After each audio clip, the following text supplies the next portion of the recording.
back-to-back horror stories. Aditi যতদিন সংসারে ছিল মুখ বুজে সমস্ত দায়-দায়িত্ব পালন করত। সংসারের লোকজনের একেবারে যে অভিযোগ ছিল না তা নয়, তবে জ্ঞানত অদিতি কাউকে অভিযোগের অবকাশ দেয়নি।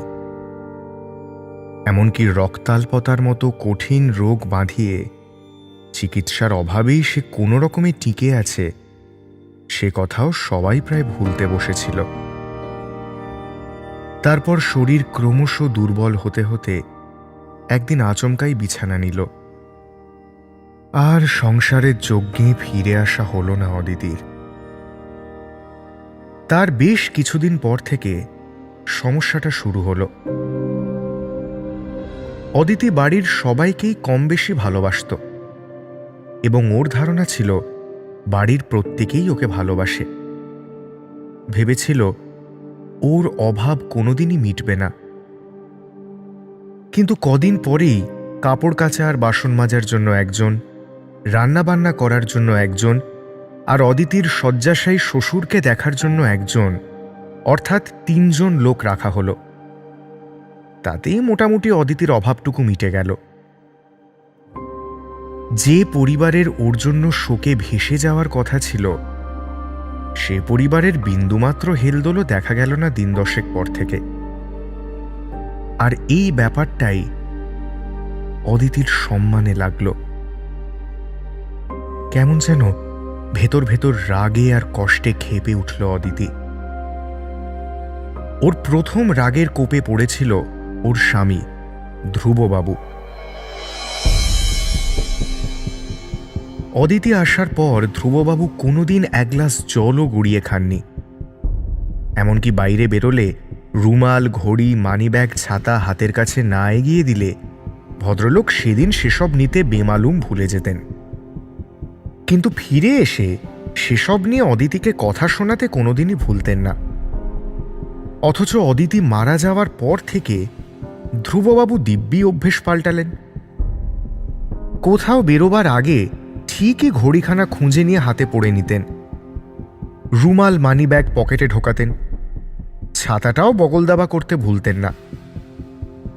আর এসব দেখেই রাগে অদিতির দাঁতগুলো শিরশির করে উঠল। নিজেকে সামলে রাখতে পারল না, ঘাড়ের কাছে বসিয়ে দিল কামড়। দুখানা ছিদ্রপথে বেরিয়ে এলো রক্ত। ব্যাস এইটুকুই। ধ্রুববাবু বেশি কিছু টের পেলেন না। দিব্যি হেঁটে চলে বেড়াচ্ছিলেন, কিন্তু খানিকটা সময় পার হওয়ার পরই মনে হতে লাগলো অদিতি থাকলে বড় ভালো হতো। কোনো কাজই গুছিয়ে করতে পারছিলেন না। যেমন দোতলা থেকে একতলার কলঘরে স্নান করতে আসার পর খেয়াল করলেন গামছাটাই আনতে ভুলে গেছেন। ভুলবশত ডেকেও ফেলেছিলেন, অদিতি গামছাটা দাও তো। পরক্ষণেই মনে পড়ল তার সংসারে অদিতি নিভেছে, ফুরিয়েছে। অদিতির প্রয়োজন যদিও ফুরোয়নি। অদিতি ব্যাপারটায় যার পরনাই স্বস্তি পেল। নিজের আপাদমস্তক নির্বিবাদী ধন্যবাদহীন প্রাণপাতের অভাবটুকুও লোকে টের না পেলে আর কি থাকল। শুধু ধ্রুববাবুকে অপদস্থ করেই থামেনি অদিতি। এরপর ওর নজর পড়ল বুড়ো শ্বশুরের দিকে। শয্যাশায়ী লোকখানাও কম হাড়ে বজ্জাত নয়। কতবার তার দেখভালের জন্য আলাদা একটা লোক রাখার কথা উঠেছিল, কিন্তু প্রতিবারই ভদ্রলোক সে প্রস্তাব নাকচ করে বলেছেন, আমার বৌমা ছাড়া কারো হাতে আমি খাবো না। সেই ভদ্রলোক কিন্তু নাওয়া খাওয়া মোটে বন্ধ করেননি। দিব্যি নতুন আয়ের হাতে খাচ্ছেন দাচ্ছেন। তার বৌমা যে আর নেই এ ব্যাপারটা দিব্যি মেনে নিয়েছেন। অদিতি তাকেও রেয়াত করল না। ঘাড়ের কাছে ফের একখানা আলতো কামড়। অদিতির শ্বশুরমশাইয়ের তারপর থেকেই শুরু হলো ঝঞ্ঝাট। বৌমা বৌমা করে হেদিয়ে মরতে শুরু করলেন। নতুন আয়ার হাতে আর কিচ্ছুটি খেলেন না। সে এক বিভৎস ঝঞ্ঝাটের ব্যাপার। আর তাতেও অদিতির আনন্দ বিন্দুমাত্র কম হল না। গোটা সংসারকে অপদস্থ করার রোগ চেপে গেল ওর মাথায়। অদিতির মনে হলো ধরে ধরে সংসারের প্রতিটা মানুষকে ও নিজের অভাব টের পাওয়াবেই। এ সংসার মিথ্যে প্রশংসা করে ওকে খাটিয়ে মেরেছিল। শুধুমাত্র মেকি নির্ভরশীলতার মায়ায় জড়িয়ে রেখেছিল আষ্ঠে পৃষ্ঠে। একমাত্র ছেলে, সে নাকি মায়ের হাতের ভাত ডাল তরকারি ছাড়া খেতে পারে না। তাই প্রতিদিন ভোরে উঠে অদিতিকে রাঁধতে হতো। ছেলে খেয়ে অফিস বেরোবে, বাইরে খেলে তার নাকি পেটের সমস্যা হয়। অথচ যেই রিলের ব্যাটনটি মায়ের হাত থেকে বউয়ের হাতে গেল, অমনি মাঝে মধ্যেই ক্যান্টিনে খাওয়া শুরু হলো। পেটের সমস্যা তো দূর, অম্বলের চোঁয়া ঢেকুর অব্দি উঠল না। এসব কি অদিতি সহ্য করতে পারে? সন্ধে ওর আদরের বাবুসোনা চাইনিজের প্যাকেট নিয়ে ফিরছিল। অন্ধকার রাস্তায় মাঝে মধ্যে ভূতের মতো দাঁড়িয়ে আছে ল্যাম্পপোস্ট, আলো ছড়াবার ব্যর্থ প্রচেষ্টায়। সেসব এড়িয়ে অদিতি ওর বাবুসোনার ঘাড়ে আলতো করে দাঁত বসালো। সামান্য রক্তের রেখা নেমে এলো ঘাড় বরাবর। শুরু হলো দস্তুর মতো পেটের গন্ডগোল।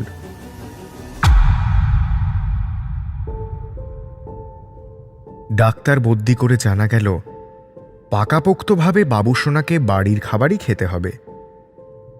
যথারীতি বৌমার ঝামেলা বাড়ল। সাধের ঘুম ছেড়ে এত রান্নাবান্নার হ্যাপা। আস্তে আস্তে তরি তরকারি কমে এসে ব্যাপারটা সত্যি সত্যি ভাত ডালে এসে দাঁড়ালো। মাঝে মধ্যে ডালটুকুও জুটল না বাবুসোনার। আলু ভাতে ভাত এবং ডিম সেদ্ধ। অফিসের পথে যেতে যেতে সে বেয়াদবও বুঝল, এতদিন মা ছিল বলে যে সমস্ত কিছুই সহজলভ্য মনে হয়েছে, বিশ্ব সংসারে সেটুকু আদৌ সহজলভ্য নয়। এই এত সব ঝামেলা পাকানোর পর অদিতি তার একমাত্র মেয়ে কুসুমের দিকে ফিরতেই টের পেল ওর মনটাই বিষণ্ণ। অথচ এই কুসুমের সঙ্গেই তার দিন রাত ঝগড়া হতো। ছেলেকে আতুপুতু করো কেন, বাবাকে নিজেরটা করে নিতে বলো না কেন, যার ছেলে বর রোজগার করে তাকে কেন শ্বশুরের আয়ার কাজটাও করতে হবে। সেই মেয়ে তার নিত্য কলহের সঙ্গিনীটিকে হারিয়ে বড়ই কষ্টে আছে। অদিতি তাই ভাবল, এ কক্ষপথ থেকে ছিটকে যাওয়ার আগে শেষবারের মতো মেয়ের সাথেই দেখা করবে।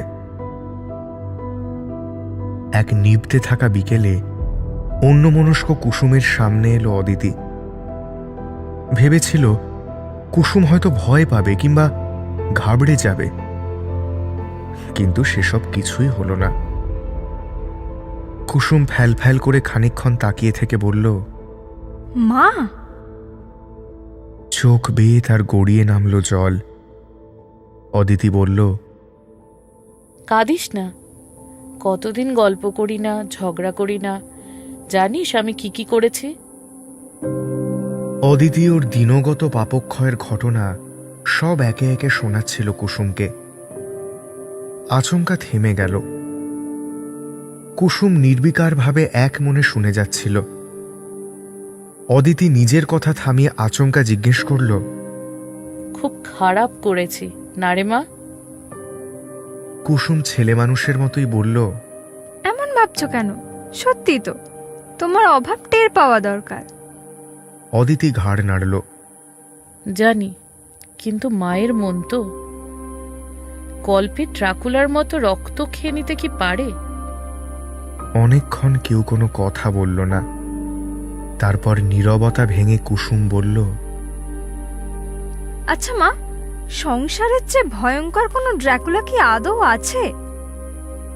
তোমাকে তো এই সংসার রক্ত শূন্য করে ছেড়েছে, এখনো ভেবে যাচ্ছ এ সংসারের জন্য? অদিতি উত্তর দিতে পারেনি।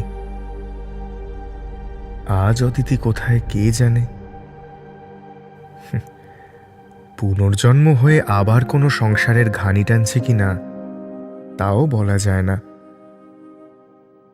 কিন্তু সেদিনের কথাটা ফেলে দিতে যে পারেনি এটুকু নিশ্চিত। সত্যিই তো, সংসারের চেয়ে বড় রক্তখেকো ড্র্যাকুলা কি আর আছে?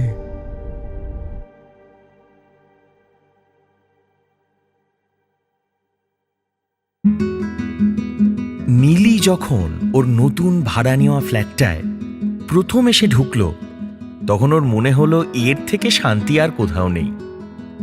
ওর অফিস এখান থেকে খুব একটা বেশি দূরেও নয়, ভাড়াও কম, আর দেখে মনে হয় জায়গাটা বেশ শান্তশিষ্ট।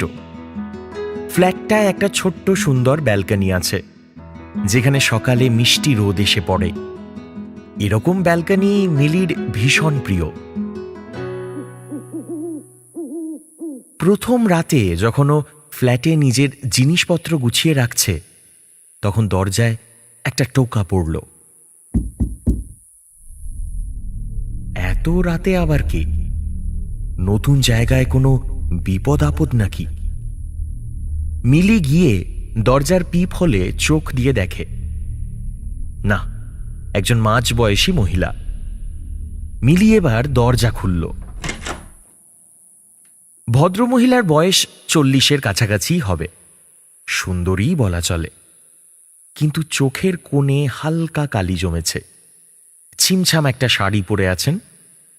মিলি দরজা খুলতেই তিনি একগাল হেসে বললেন, আমার নাম সোমা, আমি আর আমার বর এই উল্টো দিকের ফ্ল্যাটে থাকি। তুমি দেখলাম এখানে নতুন এসেছো, তাই দেখা করতে এলাম। মিলি একটু হেসে বলল, আচ্ছা, ভেতরে আসুন না। সোমা একটু ইতস্তত বোধ করল, তারপরে ভিতরে ঢুকল। ওকে দেখে কেমন যেন নার্ভাস লাগছিল। ঘরে ঢুকে সোমা এদিক ওদিক দেখে সোফার এক কোণে এসে বসে পড়ল।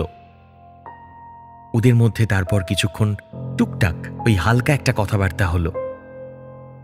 সোমাকে বেশ মিষ্টি লেগেছে মিলির, একটু লাজুক গোছের, কিন্তু বোঝদার। সেদিন রাতে সোমা চলে যাওয়ার পর মিলি যেন একটু স্বস্তিই পেল। যাক বাবা, একজন ঠিকঠাক প্রতিবেশী তো পাওয়া গেছে। কয়েক সপ্তাহ কাটল। সোমা আর মিলির মধ্যে একটা বন্ধুত্ব গড়ে উঠেছে। ছুটির দিনগুলোয় সোমা বিকেলের দিকে মিলির ফ্ল্যাটে চলে আসে। ওরা একসাথে বসে চা খায়, কিন্তু সোমা নিজের জীবন নিয়ে প্রায় কোনো কথাই বলে না। শুধু মিলি যেসব কথাগুলো বলে যায় সেগুলো সে চুপ করে বসে শোনে। আরও কয়েকটা জিনিস মিলি লক্ষ্য করেছে। সোমা ওর ফ্ল্যাটে এলেই খানিক পর পর দরজার দিকে তাকায়। কার অপেক্ষা করে কে জানে। আর ওই একটা শাড়ি যেটা রোজ পরতে দেখে সোমাকে। মিলি অবশ্য এসব নিয়ে খুব একটা বেশি ঘাঁটায়ও নি। একদিন সন্ধেবেলা যখন ওরা ব্যালকনিতে বসে চা খাচ্ছে, সোমা হঠাৎ মিলির দিকে তাকিয়ে বলল, মিলি, তুমি আমার বোনের মতো, তোমায় একটা কথা বলবো? মিলি বলল, হ্যাঁ বলো না, ভয় কি? আমার স্বামী, ও ঠিক ভালো লোক নয়। মিলি ভুরু কুচকে জিজ্ঞাসা করল, মানে ও আমার গায়ে হাত তুলে, আমি অনেক চেষ্টা করেছি, কিন্তু আটকাতে পারিনি। আমি জানি না আমার কি করা উচিত। এই কথাটা শুনে রক্ত গরম হয়ে যায় মিলির। মিলি বলল, সে কি কথা? এত ভয় পাওয়ার কিচ্ছু নেই, আমি তোমার সাথে আছি। আমরা এক্ষুনি পুলিশে যাব, না হলে চলো তোমার স্বামীকে ভালো রকম শাসিয়ে দিয়ে আসছি। আমায় তো চেনে না, তুমি না হয় কদিন আমার সাথে থেকে যাবে। সোমা ওকে ঠান্ডা করার চেষ্টা করে, বলল, আরে দাঁড়াও, তাকে পেলে তো। সে মাঝে মধ্যে কোথায় চলে যায় আমি জানিও না, তারপর বেশ কিছুদিন বাড়িও ফেরে না। মিলির গা রাগে রিডি করে ওঠে। ও তখনই বলল, এখনো সে বাড়ি নেই নিশ্চয়ই। সোমা উত্তর দেয়, হ্যাঁ, কিন্তু এবার বেশ কয়েকদিন হয়ে গেছে। তুমি যেদিন এলে তার পরের দিনই সেই যে গেল, এখনো ফেরেনি। আমার খুব ভয় লাগছে, আর টাকাও প্রায় শেষ। এবার না এলে খুব খারাপ হবে। তোমারও কি কোনো দরকার নেই সোমাদি, এরম মানুষকে নিয়ে ভেবো না। তুমি আমার সঙ্গে থেকো, কাল সরাসরি পুলিশের কাছে যাব, তারপর কোর্টে। ওর সাথে তুমি আর থাকবে না। সোমা তখন বলল, না না, লক্ষ্মী বোন আমার, এরম করে না। তুমি একটু আমার হয়ে ওকে ফোন করবে। আমার ফোন তো ধরে না, তোমারটা ধরবে। ওকে একটু ফিরে আসতে বলবে। মিলি এবার বিরক্তি বোধ করল। এই অদ্ভুত আবদারের যে কি মানে ও সেটা ধরতে পারে না। ও প্রথমে ফোন করতে চায় না, কিন্তু সোমা বারবার অনুরোধ করতে থাকে। বলে, বিশ্বাস করো মিলি, ও ফিরে এলেই আমি মুক্তি পাবো। তার আগে আমি এভাবে চলে যেতে পারি না। এতবার বলার পর মিলি শেষে রাজি হয় ফোন করতে। হাজার হোক, সোমাকে তো ও নিজের বন্ধু বলেই মনে করে। মিলি বলল, হ্যাঁ বলো নাম্বারটা। সোমা নাম্বারটা বলে অধীর আগ্রহে মিলির মুখের দিকে তাকিয়ে অপেক্ষা করতে থাকে। ওদিক থেকে একটা কর্কশ পুরুষ কণ্ঠ ভেসে আসে। হ্যাঁ, কে বলছেন? মিলি বলে, রজতবাবু বলছেন? ওদিক থেকে আবার বিশ্রীভাবে উত্তর আসে, হ্যাঁ বলছি তো, কি চাই? আমার নাম মিলি, আমি সোমাদির বন্ধু। এবার যেন ওদিকের গলা একটু সাবধান হয়ে যায়। ওই নামে তো সোমার কোনো বন্ধু নেই। আমি আপনাদের নতুন প্রতিবেশী। আপনি আপনার বাড়ি ফিরুন, আমার সোমার সাথে কথা হয়েছে, ও সব বলেছে আমায়। এবার ফোনের ওপারের গলার স্বর পাল্টে যায়। কথা হয়েছে? সব বলে দিয়েছে? আগে হ্যাঁ, আপনি যত তাড়াতাড়ি পারেন আসুন। রজতের গলায় ভয় মিশ্রিত সন্দেহ।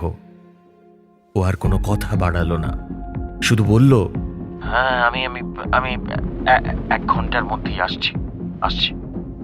মিলি এবার ফোনটা কেটে দিয়ে বলল, ফিরছে বলল। সোমা এবার একটু ইতস্তত বোধ করে। মিলি বুঝতে পেরে জিজ্ঞাসা করে, আমিও কি থাকবো তোমার সাথে? সোমার মুখে এবার একগাল হাসি খেলে যায়।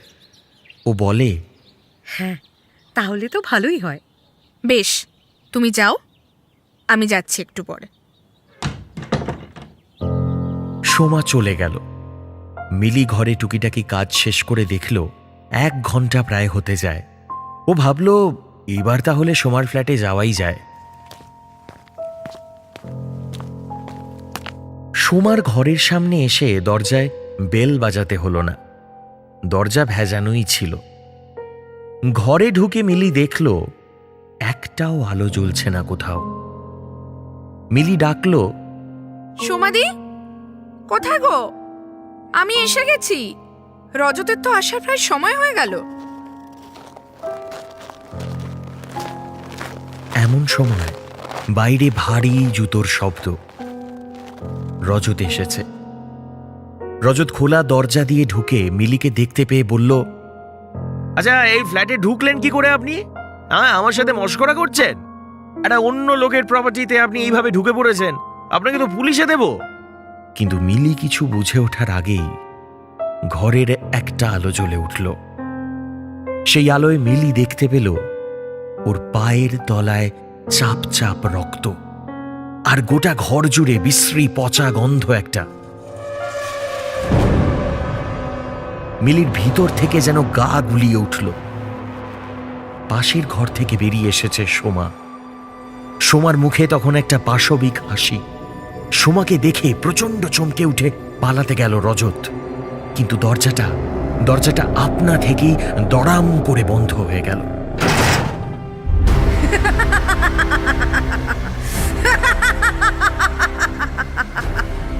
মিলি জিজ্ঞাসা করল, সোমাদি, এটা কি হচ্ছে? এই জানোয়ারটা আমায় মেরে ফেলেছে মিলি। তুমি যেদিন এলে তার পরের দিন। তারপর আমার বডিটা এখানে প্লাস্টিকে মুড়ে ফেলে রেখে চম্পট দিয়েছিল। ওকে শাস্তি দেওয়ার উপায় খুঁজছিলাম। ধন্যবাদ মিলি, তুমি আমায় অনেক সাহস জুগিয়েছ, উপকার করেছ। আজ এই শয়তান লোকটাকে আমি শেষ করে দেব। এই বলে সোমা আগুন চোখে তাকালো রজতের দিকে। রজত হাঁসফাঁস করে উঠল। সোমা একটা হাত বাড়ালো রজতের উদ্দেশ্যে। রজত মাটি থেকে তখন শূন্যে উঠে গেছে। ওর শ্বাস ধীরে ধীরে বন্ধ হয়ে আসছে। চোখ দুটো যেন ঠিকরে বেরিয়ে আসছে। গলার শিরাগুলো তখন লাল হয়ে ফুটে উঠেছে। ওইভাবেই রজত কয়েকবার হাত পা ছুড়ল। ওর গলা দিয়ে তখন একটা গোঁ গোঁ আওয়াজ বেরোচ্ছে। তারপরেই সব শেষ। রজতের প্রাণহীন দেহটা লুটিয়ে পড়ল মাটিতে। মিলি এখনো কিছু বুঝতে পারছে না। ও একবার চেঁচিয়ে উঠে বলল, সোমাদি, আমরা চা একসাথে। সোমা বলল, আমি তো ওকে ডাকতে পারতাম না, তাই তোমার কাছে গিয়েছিলাম। তুমি পালাও মিলি, এখানে আর এসো না। পুলিশে খবর দিও, বলো এই ফ্ল্যাট থেকে পচা গন্ধ পেয়েছো, তাই ফোন করেছো। তুমি পালাও এখন। মিলি কিচ্ছু বুঝতে পারছিল না। ও মাতালের মতো টলতে টলতে রাস্তায় নেমে এলো। রাস্তা দিয়ে দৌড়াতে দৌড়াতে ও পিছন ফিরে একবার সোমাদের জানলার দিকে তাকালো। সেখানে দেখতে পেল সোমাদির অবয়ব, ওর চলে যাওয়ার দিকে, যেটা তখনও তাকিয়ে আছে।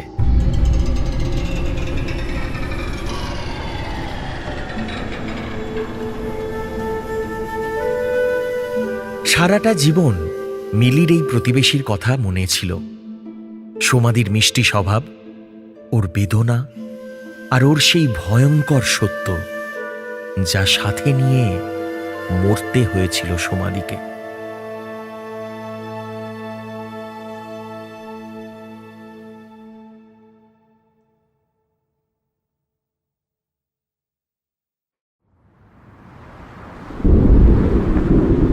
অভিষেকের আজ অফিস থেকে বেরোতে অনেকটা দেরি হয়ে গেছে।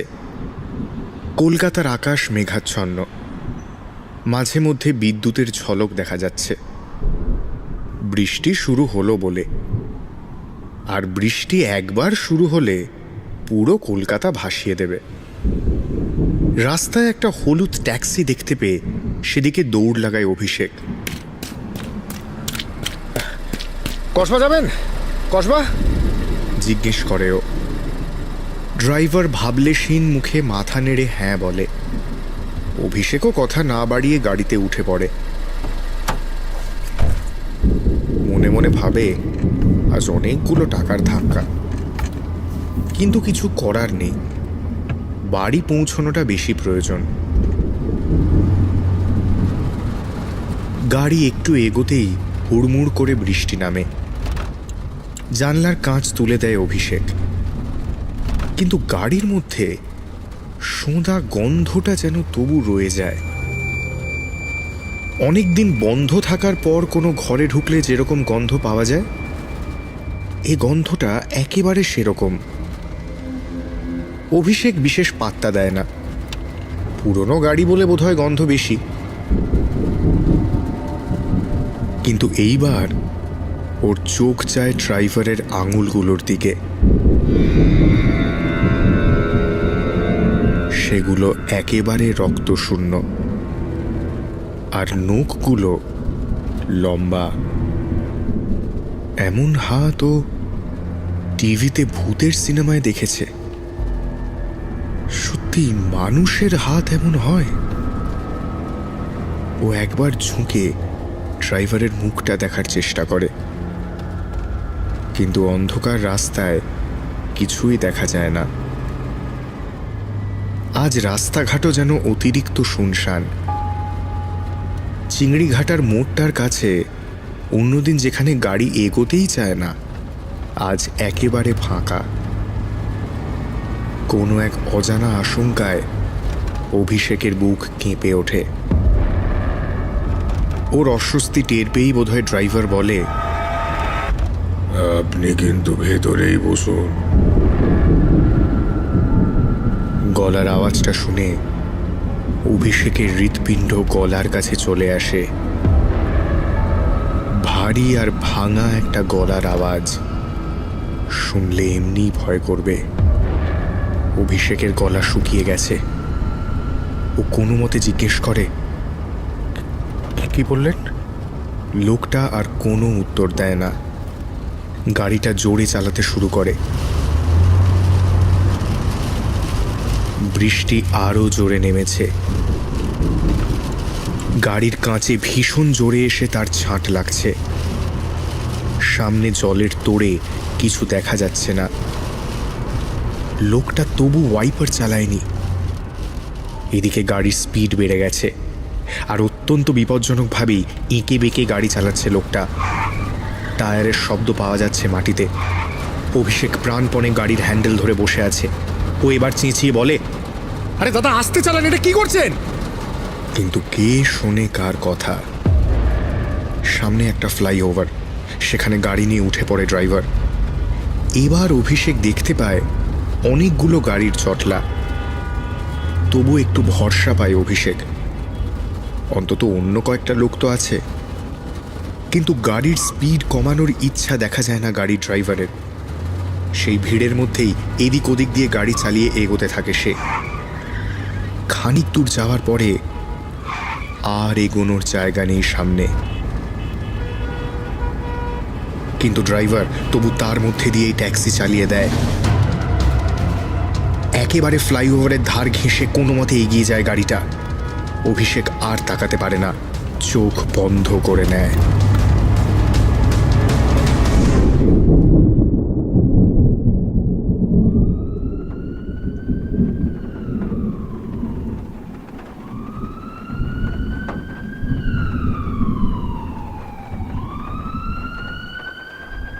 অভিষেকের চোখ যখন খোলে, ও বুঝতে পারে রাস্তায় গাড়ির মধ্যে বসে আছে ও। পেছনে চিৎকার চেঁচামেচির শব্দ শুনে সেদিকে ফিরে চমকে ওঠে অভিষেক।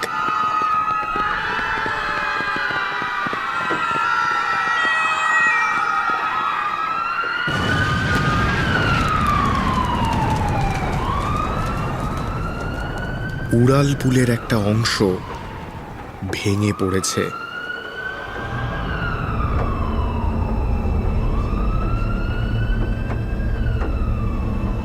আর তার তলায় চাপা পড়েছে অনেকগুলো গাড়ি, মানুষ। কিন্তু অভিষেক ফ্লাইওভার পেরিয়ে এসেছে। ওর গায়ে আঁচড়ও লাগেনি। এবার অভিষেক ভালো করে খেয়াল করে গাড়িটা। একটা পুরনো অকেজো ধুলো পড়ে যাওয়া হলুদ ট্যাক্সিতে ও বসে আছে। গাড়ির মধ্যে জন্মেছে আগাছা। এ গাড়ি যে বহুদিন কেউ চালায়নি তা স্পষ্ট। ড্রাইভারের সিটের দিকে তাকিয়ে অবাক হয়ে যায় অভিষেক। কেউ নেই সেখানে। এই অজানা চালক যে কে তা হয়তো ও আর কোনোদিন জানতে পারবে না। কিন্তু অভিষেক এটুকু বুঝেছে, এই লোকটার জন্যই আজ বেঁচে বাড়ি ফিরতে পারবে ও।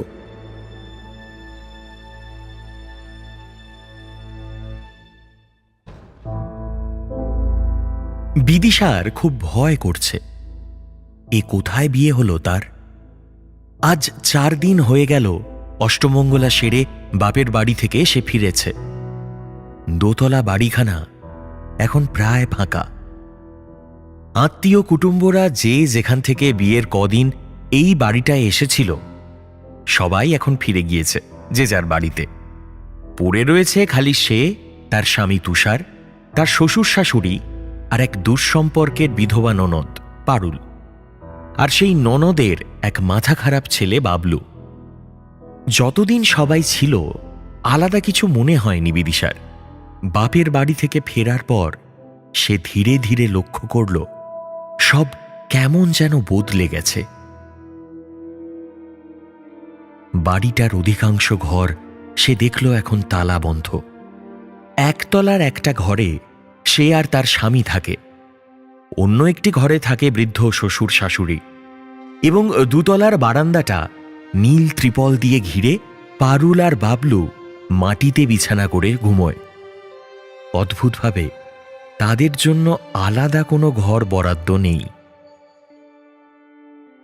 বিদিশা অনেকবার তুষারকে জিজ্ঞাসা করেছে, দোতলার সব ঘরগুলো তোমরা তালা বন্ধ করে রেখেছ কেন? তুষার বলেছে, সেই সব ঘরে নাকি মৃত ভাইদের অনেক স্মৃতি জমা করে রাখা আছে। বিদিশা আরও অবাক হলো এইটা দেখে, বিয়ের সময় তাদের বাড়ি থেকে যে খাটটা দেওয়া হয়েছিল সেটা তাদের শোয়ার ঘরে নেই। তার বদলে রূপোর পাতে মোড়া একটা বিছানায় তাদেরকে এখন শুতে হচ্ছে। বিছানা গোছানোর সময় বিদিশা তোশক সরিয়ে দেখেছে সেই রূপোর পাতটার সারা গায়ে নানান রকম আকারের ত্রিভুজ আঁকা আর সাংকেতিক কিছু চিহ্ন রয়েছে। বিছানায় শুলেই অদ্ভুতভাবে কিছুক্ষণের মধ্যেই বিদিশা অনুভব করেছে তার কোমরের তলা থেকে সম্পূর্ণ পা দুটোই কেমন জানি অবশ হয়ে যায়। তুষার প্রতিদিন সকালে অফিসে বেরিয়ে গেলে বিদিশা দেখে যে তার শ্বশুর শাশুড়ি ঘর থেকে 1 সেকেন্ডের জন্য কিন্তু বেরোয় না, কারোর সাথে কথা বলে না, দেখাও করে না, এমনকি সেই ঘরে কারোর প্রবেশও নিষেধ। পারুল শুধু একবেলা রান্না করে তাদের ঘরের বাইরে খাওয়ার থালা রেখে দেয় এবং আগের দিনের এঁঠো থালাগুলোকে নিয়ে আসে। বিদিশা বিয়ের আগে শুনেছিল বছর 2 আগে তুষারের নিজের ভাই কল্লোল কলেজে পড়াকালীন একটি মেয়ের প্রেমে ধোঁকা খেয়ে এই বাড়িরই দোতলার একটি ঘরে আত্মহত্যা করেছিল, আর তার 6 মাসের মাথাতেই নাকি এক জটাধারী দূরসম্পর্কের ননদ তার চেন দিয়ে বাঁধা পাগল ছেলেকে নিয়ে এই বাড়িতে এসে ওঠে। খুব গভীর রাতে ঘুম ভেঙে গেল বিদিশার। সে শুনতে পেল দোতলা থেকে ভেসে আসছে একটা নারী কণ্ঠের অস্পষ্ট মন্ত্র উচ্চারণের শব্দ।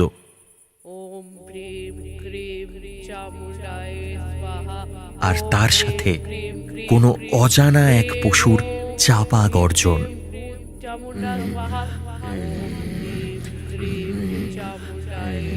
বিদিশা বুঝতে পারে পশুর মতো ওই গোঙানির আওয়াজ পারুলেরই পাগল ছেলে বাবলুর ছাড়া আর কারু নয়।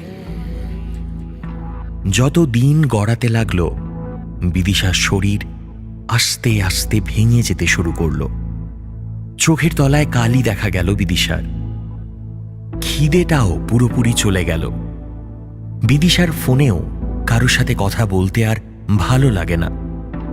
মাকে সে শুধু কয়েকবার বলার চেষ্টা করেছিল এইসব, মা অতটা পাত্তা দেয়নি।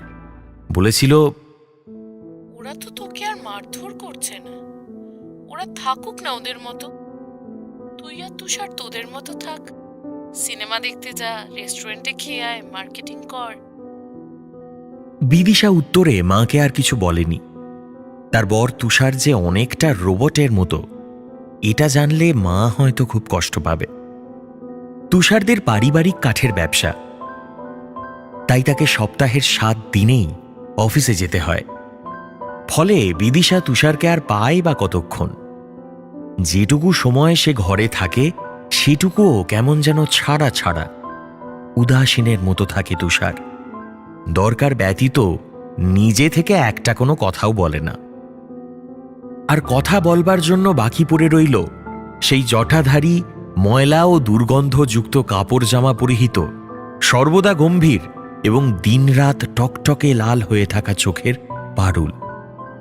যে বিধবা ননদের ছায়া দেখলেই বিদিশার ভয় লাগে। তাই তার সাথে আগ বাড়িয়ে যে বসে দুটো ভালো মন্দের কথা, ভালো মন্দ গল্প এগুলো করবে তার কোনো প্রশ্নই ওঠে না।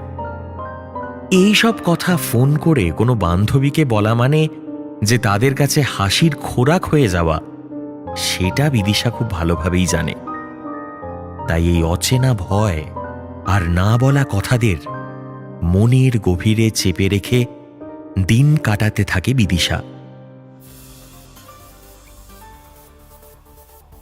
ব্রেকিং নিউজ আমরা শুনতে পাচ্ছি, দিল্লির বুরারি শহরে 11 জন একই পরিবারের লোক তারা আত্মহত্যা করেছে। আমরা এক্ষুনি জানতে পারছি আমাদের বিশেষ সংবাদদাতা একদিন আমাদেরকে দুপুরে জানাচ্ছেন নিজের ঘরে যে বসেই দিল্লির টিভি বুরারি দেখছিল শহরে বিদিশা। 11 জন একই পরিবারে দরজা খোলাই আত্মহত্যা ছিল। করেছে। কেন তারা আত্মহত্যা নিউজে করেছে? দেখাচ্ছে তার যে কারণ দিল্লির আমাদেরকে বুরারিতে জানাচ্ছেন যে দিল্লির একটা বুরারি পরিবারের শহরে 11 জন একই একসাথে পরিবারে আত্মহত্যা করেছে। কেন তারা আত্মহত্যা করলো? কি নিউজটা তার কারণ আমাদেরকে শুনতে জানাচ্ছেন শুনতেই বিদিশার দিল্লির কেমন জানি বুরারি একটা শহরে 11 জন খটকা মতো লাগলো। ঠিক এমন সময় সে দেখল যে দরজার সামনে হিংস্র বাঘের মতো দাঁড়িয়ে রয়েছে বাবলু। তার সারা শরীরে কাটা কাটা দাগ, যেখানগুলো থেকে রক্ত চুইয়ে চুইয়ে মেঝের ওপরে পড়ছে, আর তার গলার শিকলটা কাটা। বিদিশার হৃৎপিণ্ড তীব্র ভয়ে যেন থেমে যাবে এখনই। বাবলু পাগল পশুর মতো গোঙাতে গোঙাতে বলল, পালা পালা পালা বলছি, পালা। সঙ্গে সঙ্গে পিছন থেকে পারুল এসে বাবলুর চুলের মুঠিখানা ধরে হ্যাঁচড়াতে হ্যাঁচড়াতে নিয়ে গেল তাকে। রাতে তুষার বাড়ি ফিরতেই বিদিশা সবকিছু খুলে বলল তাকে, কিন্তু জবাবে তুষারের একটা বাঁকা হাসি ছাড়া আর কিছুই পেল না সে। বিদিশা পরের দিন সকালে ঘুম থেকে উঠে দেখল তার সারা গায়ে কাটা কাটা দাগ, ঠিক যেমনটা আগের দিন সে দেখেছে বাবলুর গায়ে। বিদিশা বুঝতে পারছে না যে কি করবে। কান্নায় বারবার তার চোখ ভিজে উঠেছে। সে ঠিক করল বাঁচতে গেলে তাকে এখান থেকে ঠিক এই মুহূর্তে পালাতে হবে। কিন্তু কোথায় পালাবে সে? কে বিশ্বাস করবে তার কথা? সেই দিনই বিদিশা স্পষ্ট দেখল রান্নাঘরে পারুল লাল রঙের একটা শিকড় শিলনোড়ায় বেটে তার খাবারের সাথে মিশিয়ে দিচ্ছে, আর বিড়বিড় করে কিছু মন্ত্র আউড়ে যাচ্ছে এক মনে। বিদিশা ভয়ে কিছুই বলতে পারল না তাকে। দুপুরে খাওয়ার সময় মন্ত্রাবিষ্টের মতো চুপচাপ সে খেয়ে নিল। আর বিকেল থেকে শুরু হলো বিদিশার তল পেটে তীব্র যন্ত্রণা।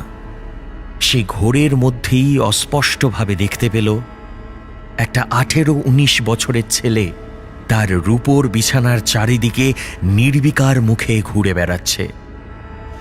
ছেলেটার মুখখানা অবিকল করিডোরে টাঙানো তার মৃত দেওর কল্লোলের মতন।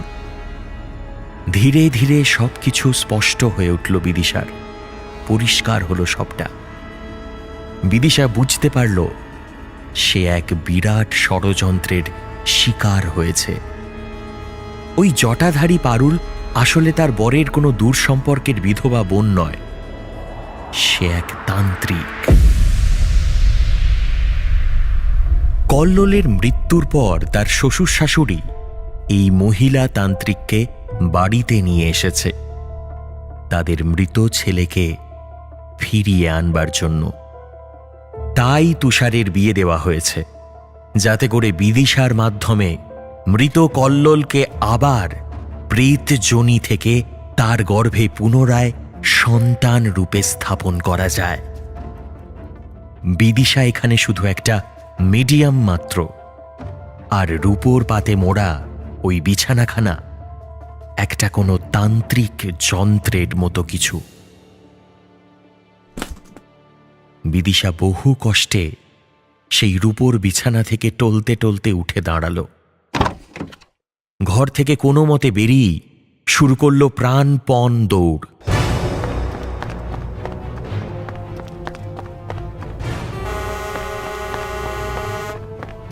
কিন্তু গলিপথ ছেড়ে মেন রাস্তায় উঠতেই উল্টো দিক থেকে আসা এক বিরাট ট্রাক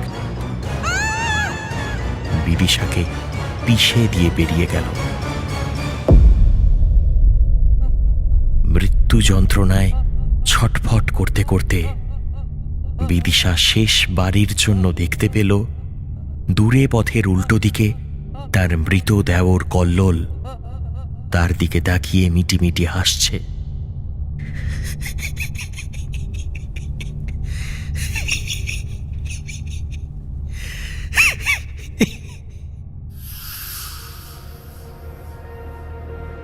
এই ঘটনার পর 6 মাস কেটে গেছে। আজ তুষারের বৌভাত।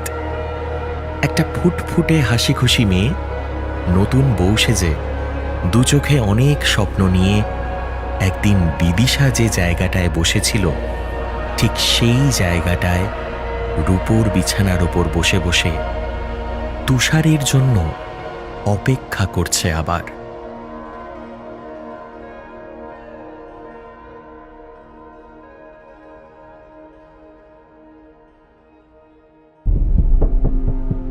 উলঙ্গ একটা শরীর প্রাণহীন অবস্থায় পড়েছিল রেল লাইনের ধারে, মালগুদামের পাশে। শরীরে রক্ত আর আঁচড়ের পোশাক। আর বছর 22-এর মেয়েটার যে এই অবস্থা করেছিল, সেই বীর পুঙ্গব চন্দন দাস নিশ্চিন্তে ঘুমোচ্ছিল নেশার ঘোরে।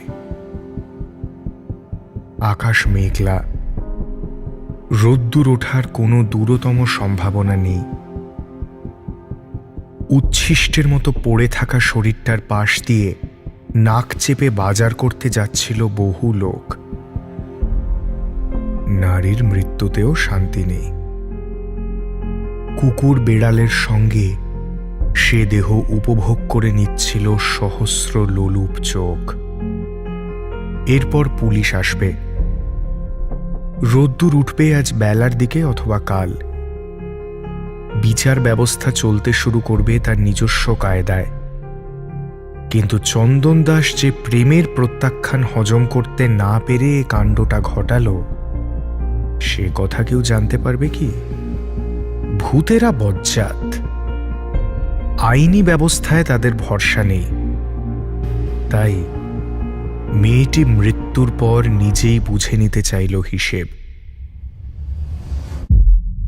এতখানি পড়ে আপনি নিশ্চয়ই ভাবছেন মেয়েটি এসে এক পলকে ঘাড় মোটকে দেবে চন্দনের। না, তা করবে না। চন্দন সেন নেশা কাটিয়ে উঠে খানিকক্ষণ থম মেরে বসেছিল। তারপর মনের ভেতর কাজ করতে থাকা সামান্য অনুতাপটাকে আলিশির সঙ্গে ভেঙে গুঁড়িয়ে আরেকটা দিন শুরু করল।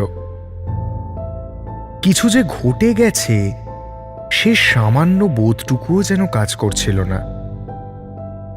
ঠিক তখনই চন্দন বাইরে বেরিয়ে প্রথমবারের জন্য আঘাতটা পেল। চন্দনের মা রান্নাঘরে কাজ করছিল। সেদিকে তাকাতেই মাথার মধ্যে কেমন একটা ক্রূঢ় ইচ্ছে খেলে গেল। যে মা তাকে জন্ম দিয়েছিল, আদর স্নেহে বড় করে তুলেছিল, আজ তার দিকে তাকিয়ে চন্দনের মধ্যে জেগে উঠল নিষ্ঠুর কাম। মানসপটে ভেসে উঠল তার এক উলঙ্গ ছবি। চোখ বন্ধ করে নিল চন্দন। দ্রুত পায়ে কলঘরে গিয়ে জল দিল চোখে মুখে। ঝাপসা আয়নার দিকে তাকালো বটে, কিন্তু নিজের চোখে চোখ রাখতে পারল না। দু হাতে আঁকড়ে ধরল মুখখানা। তারপর নিজেই ঠাস ঠাস করে চড় মারল নিজেকে। ভাবল মনের ভুল, সেরে যাবে।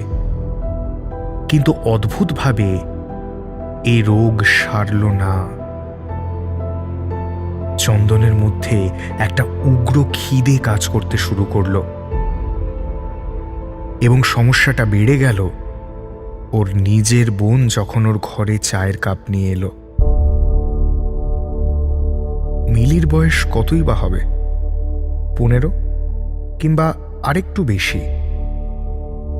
চন্দন বোনকে ভীষণ ভালোবাসে, কিন্তু আজ যেন তাকে দেখা অবধি ভেদভূমির মতো যে ভালোবাসাটা উঠে আসছিল, তা কদর্য, তা জঘন্য। যন্ত্রণায় ভেতর ভেতর ছটফট করছিল চন্দন। তার একরত্তির বোনটাকেও শরীর ছাড়া আর কিছুটি মনে হচ্ছে না তার। নিজের ভেতরকার প্রচ্ছন্ন জন্তুটা যেন ভয়ঙ্কর প্রকট হয়ে উঠেছে। বেশ খানিকক্ষণ পর নিজেকে শান্ত করে আরেকবার তাকানোর চেষ্টা করল বোনের দিকে, কিন্তু মিলিকে যেন খুঁজেই পেল না চন্দন। বরং একটা ছিন্ন ভিন্ন শরীর ভেসে যাচ্ছে রক্তের স্রোতে। মুখের অবয়ব অনেকটা থ্যাতলানো, ঘুষিতে ঘুষিতে। মেয়েটা কি আদৌ মিলি, নাকি ওই মেয়েটা প্রত্যাখ্যানের জবাবে যাকে তছনছ করে ফেলে এসেছিল খোলা রাস্তায়? চন্দন উদ্ভ্রান্তের মতো বেরিয়ে পড়ল রাস্তায়। এই গলি 3খানা বাঁক নিয়ে বড় রাস্তায় উঠেছে। মোটামুটি এটুকুই পাড়া। আর এই পাড়া ঘরের সকালে ছড়িয়ে ছিটিয়ে কাজ করছে ব্যস্ত মেয়ে বউরা। কেউ টিউব কলে কাপড় কাচ্ছিল, কেউ দড়ি থেকে নামিয়ে নিচ্ছিল শুকনো কাপড় জামা, কেউ বা পুকুরে স্নান সেরে ফিরছিল, কিংবা কেউ বরকে দুগ্গা দুগ্গা জানিয়ে দাঁড়িয়েছিল দরজায়। প্রত্যেকেই চন্দনের অতি পরিচিত। অতিভক্তি না থাকলেও শ্রদ্ধার নজরেই দেখে এদেরকে। কিন্তু আজ আচমকা ওর মধ্যেকার সমস্ত লালসা যেন দিক বিদিক শূন্য হয়ে গেছিল। প্রায় প্রত্যেকের দিকে তাকিয়েই অবধারিতভাবে জেগে উঠছিল সেই নিষ্ঠুর কাম। আর নিজেকে খ্যাপা ষাঁড়ের মতো লাগছিল। চন্দনের ইচ্ছে করছিল এই তুমুল পৃথিবী ভেঙে গুঁড়িয়ে দিতে। একরকম কোনো দিকে না তাকিয়েই হাঁটতে শুরু করলো দ্রুত পায়। কোন দিকে যাচ্ছিল নিজেরই খেয়াল নেই। এও খেয়াল নেই হাঁটতে হাঁটতে কখন পৌঁছে গেল লাইনের ধারে। উল্টো দিক থেকে তুমুল গতিতে এগিয়ে আসছিল ট্রেন, অনিবার্য সংঘাত। রেল লাইনের ধারে ছিটকে পড়ল ঘাড় থেকে ওপরের অংশটুকু। চন্দনের বিস্ফারিত চোখ সমেত কাটা মুন্ডুটা গিয়ে পড়ল মেয়েটার পায়ের কাছে। তখনও চারধারে পুলিশের ভিড়। লাশ ওঠেনি ভ্যানে। পুলিশের ভাষায় কাকতালীয় দুটো মৃত্যু আপাতত সম্পূর্ণ করল একটি বৃত্ত। সবার অলক্ষ্যে সামান্য হাসল কি মেয়েটা? কে জানে, হয়তো মনের ভুল।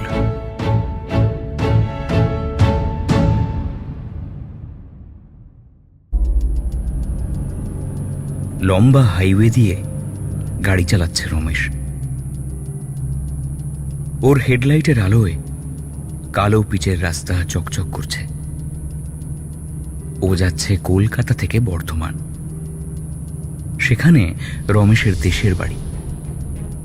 সেখানে ছোট কাকা ভীষণ অসুস্থ, তাই যত তাড়াতাড়ি পারা যায় ওর পৌঁছানোটা প্রয়োজন। রাস্তা ফাঁকা, মাঝে মধ্যে উল্টো দিকের গাড়ির হেডলাইট ছাড়া আর প্রায় কিছুই নেই। তাই বেশ স্পিডে গাড়ি চালাতে কোনো সমস্যা হচ্ছে না। এমন সময় পিছনে একটা ইঞ্জিনের জোরালো আওয়াজ পেল রমেশ।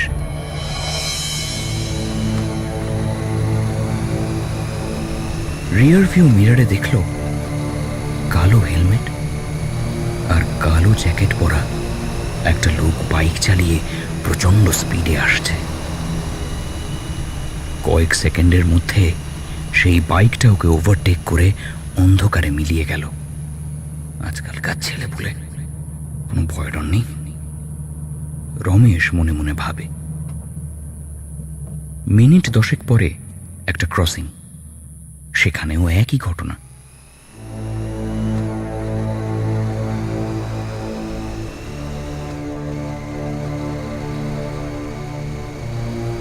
রমেশ এবার ভালো করে বাইকের নাম্বার প্লেটটা লক্ষ্য করল, কারণ ওর মনের ভিতরটা খচখচ করছে। কিছু একটা গন্ডগোল তো হচ্ছেই। রাস্তা একেবারে সোজা, দুপাশে মাঠ, আর খানিক পরপর একটা ক্রসিং। বাইক যদি উল্টো দিকে লেন দিয়ে ওর পিছনে যেত তাহলে ও অবশ্যই দেখতে পেত। আর এ রাস্তায় এর আগে রমেশ বহুবার গাড়ি চালিয়ে এসেছে। এখানে কোনো বাইলেন নেই যে বাইকটা বারবার ঘুরে আসবে। পরের ক্রসিংয়ে যখন একই ঘটনা ঘটল, তখন বাইকের নাম্বার প্লেটটা মিলিয়ে দেখে রমেশ চমকে উঠল। একই বাইক। রমেশের এবার ঘাম হতে শুরু করেছে। ওর মনে হচ্ছে কেউ যদি পদ মতলবে ওর পিছু নিয়ে থাকে। কিন্তু একটা অন্য ভাবনাও রমেশের মাথায় চাড়া দিল। বাইকটা এতক্ষণ ধরে ওর পেছনে ঘুরছে কেন?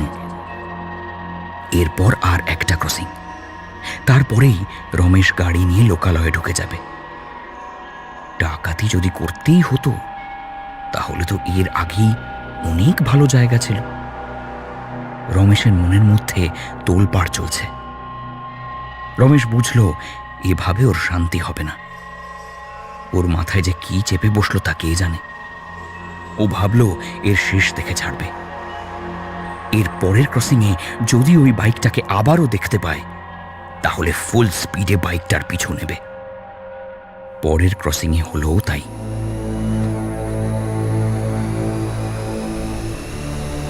বাইকটা ওর গাড়ির পাশ দিয়ে বেরিয়ে যেতেই প্রচন্ড স্পিডে তার পিছনে ধাওয়া করল রমেশ। বাইক আরোহী বুঝতে পেরেছে রমেশ ওর পিছু নিয়েছে। রাস্তায় বাইক নিয়ে এদিক ওদিক করতে করতে স্পিড আরো বাড়িয়ে দিয়েছে লোকটা। রমেশ মনে মনে হাসল। এবার পথে এসো বাছা ধন। বাইকটা কিছু দূর গিয়ে রাস্তার ধারে মাঠে নেমে গেল। রমেশ বুঝল এই তবে বাইক আরোহীর দুষ্টু ফন্দি। কিন্তু মাঠের মধ্যে দিয়ে হেডলাইট জ্বালিয়ে একটা বাইক যদি রমেশকে ক্রস করতে পিছনে যেত সেটাও তো ওর দেখতে পাওয়ার কথা। কিছু যে একটা চলছে সে বিষয়ে রমেশ নিশ্চিত। ওর এখন আর ভয় করছে না। ও বাইকটাকে ফলো করতে থাকে। আর একটু যেতেই আবার প্রচন্ড অবাক হলো রমেশ। সেই মাঠের মাঝখান থেকে বেমালুম বাইক সমেত আরোহী হাওয়া হয়ে গেছে। ওর গাড়ির হেডলাইটের আলোয় মাঠের চারিপাশ ভেসে যাচ্ছে, কিন্তু কোথাও সেই বাইকের দেখা নেই। রমেশ এতটাই চমকে উঠেছিল যে ওর হাতে স্টিয়ারিং নড়ে গেছে। ও কোনো মতে স্টিয়ারিং সামলে ভীষণ জোরে একটা ব্রেক মারল। এ কি করে সম্ভব?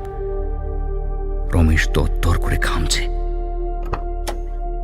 ও তাড়াতাড়ি গাড়ির দরজা খুলে নামতেই দেখতে পেল সামনে মাটির কাঁচা রাস্তা। মাঠের উপর দিয়ে মানুষের হাঁটার ফলে এই রাস্তা তৈরি হয়েছে। সেই রাস্তার উপরে একটা ফলক, ফলকে লেখা বিনয় দানার স্মৃতিতে। নিচে তারিখ দেওয়া 15/3/1995 থেকে 22/9/2021।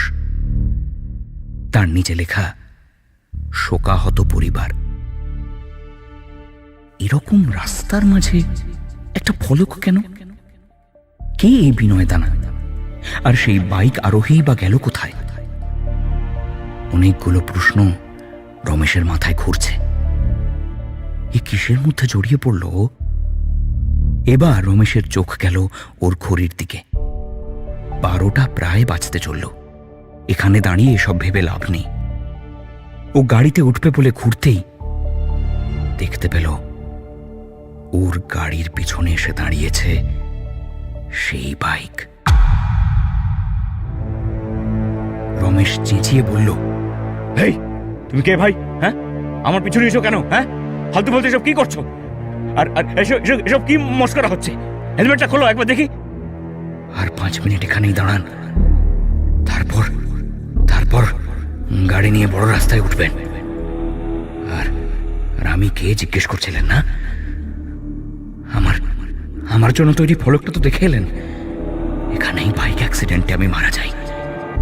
হেলমেট আর খুলছি না, খুললে যা দেখবেন তা আপনি কোনোদিনও ভুলবেন না। 5 মিনিট পর যাবেন কিন্তু। চলি। কথা শেষ হতে না হতেই বাইক আরোহী আবার গায়েব হয়ে গেল। এবার রমেশের গায়ে কাঁটা দিয়ে উঠল। ও কোনো মতে গাড়িতে এসে বসে দরজা বন্ধ করে বোতল থেকে অনেকটা জল খেল। তারপর নার্ভ স্টেডি করে ঘড়ি দেখল, 5 মিনিট হয়ে গেছে।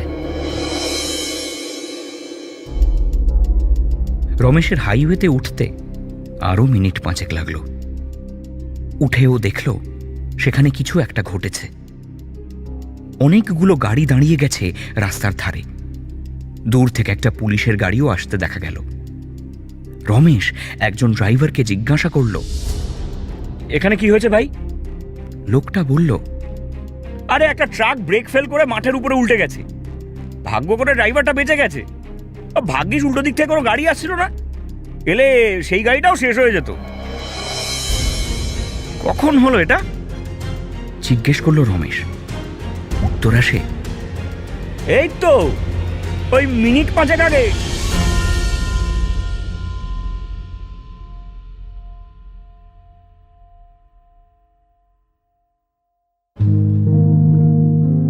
আজ 1 সপ্তাহ হলো সিধু উত্তর কলকাতার এই বহু পুরনো মেস বাড়িখানায় এসে উঠেছে। গ্রামের ছেলে সিধু বড়ই মুখচোরা ধরনের। তার উপরে এই শহুরে মানুষজন এবং তাদের চোখ ধাঁধানো সব নতুন নতুন আদব কায়দার সামনে সারাক্ষণ সে কিরকম জানি গুটিয়েই থাকে।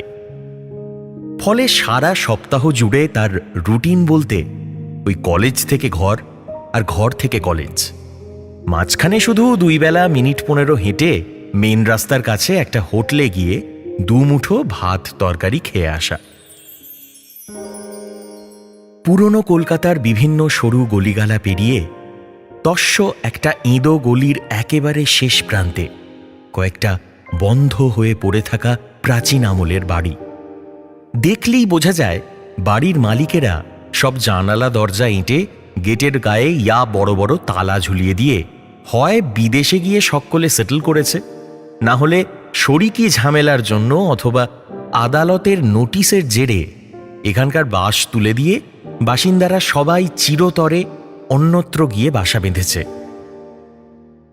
গলিতে সন্ধে নামার পর ল্যাম্পপোস্টের হলুদ টিমটিমে আলোয় অন্ধকার বাড়িগুলোকে মনে হয় সব যেন এক একটা আদিম কালের কোনো বিশালাকার জন্তুর আত্মা, অচেনা পথিকের জন্য বিরাট বিরাট কালো হাঁ করে বসে আছে অনন্তকাল সময় ধরে।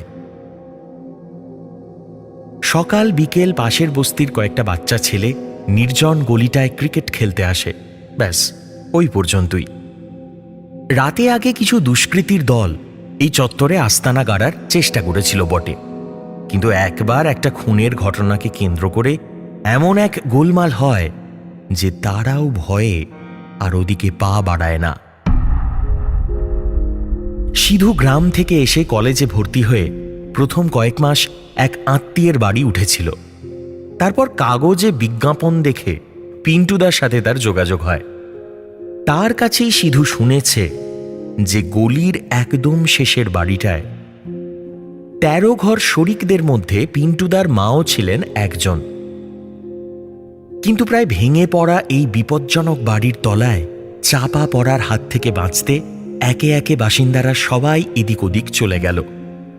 শেষমেশ বাকি পড়ে রইল মাত্র 2 ঘর শরিক, পিন্টুদার মা, ছেলে 2 জন আর তার এক অসুস্থ বুড়ো জ্যাঠামশাই।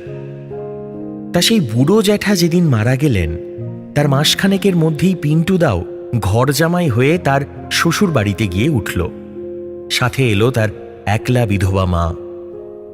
এরপরই কাগজে পিজি চেয়ে বিজ্ঞাপন দিয়েছিল পিন্টুদা। ফাঁকা ঘর দুটো থেকে মাসে যা 2-1 পয়সা পাওয়া যায় আর কি। সিধু অবশ্য থাকতে এসে বুঝল এটা শুধু নামেই মেস বাড়ি। এই বিরাট গোটা 2তলা বাড়িটায় সে ছাড়া আর কেউই থাকে না। 1তলার একটা ঘরের তালা পিন্টুদা তার জন্যই খুলে দিয়েছিল। চারদিকে দালান ঘেরা ঘরগুলোর মাঝে একটা সিমেন্ট বাঁধানো উঠোন। তার একদিকে বাড়িতে ঢোকার মূল ফটক, আর অন্যদিকে সার দেওয়া 4টে টিনের দরজা লাগানো পায়খানা বাথরুম, এবং বাড়ির একেবারে ঈশান কোণায় শ্যাওলা ধরা ছোট্ট ভাঙা বহু পুরনো একটা কুয়ো। কুয়োর ভিতর তাকালে তার নিচে কেবল ধোঁয়া ওঠা একরাশ অন্ধকারাচ্ছন্ন কালো পচা জল ছাড়া আর কিছুই দেখা যায় না। মেস বাড়িতে আসার পর এই প্রথম 7টা দিন বেশ নির্ঝঞ্ঝাটি কেটেছিল সিধুর। গোল বাঁধল 8ম দিন থেকে। সকাল থেকে সিধুর কেন জানি না বিছানা ছেড়ে আর উঠতে ইচ্ছে করে না। সে কলেজ যায় না, দুপুরে খেতে হোটেল যায় না। সকাল থেকে সন্ধে পর্যন্ত সিধু শুধু চুপচাপ নিজের খাটে শুয়ে শুয়ে এক মনে ছাদের কড়িকাঠের দিকে চেয়ে থাকে, আর তার খালি মনে হতে থাকে উঠোনের কোণায় থাকা কুয়োটা থেকে কেউ যেন স্পষ্ট তার নাম ধরে ডাকছে।